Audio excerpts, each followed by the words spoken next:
Operator UAV dari Detasemen Pembakar Khusus Brigade ke-16 Penjaga Perlindungan bagian dari kelompok tempur Vostok Rusia dilaporkan berhasil menghancurkan pos pengamatan dan tempat perlindungan pasukan Ukraina di arah Fremex.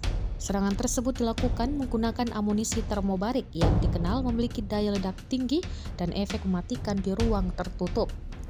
Dalam video yang diunggah ke kanal Telegram resmi Rabu 13 Agustus 2025, terlihat ledakan besar yang menghantam struktur pertahanan Ukraina diduga menyebabkan kobaran api di pihak lawan.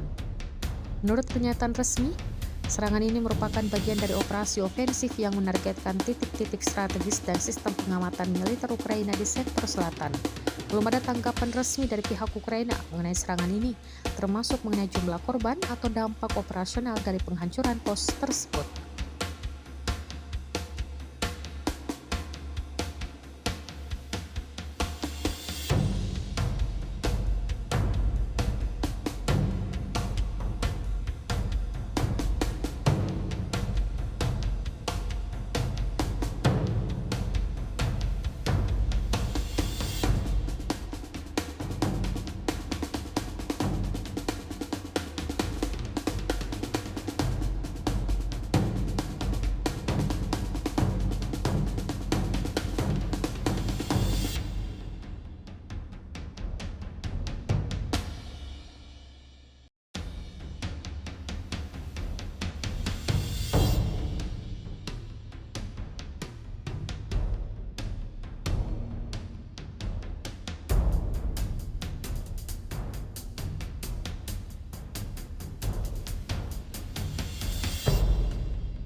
Download Tribun X sekarang, menghadirkan lokal menjadi Indonesia.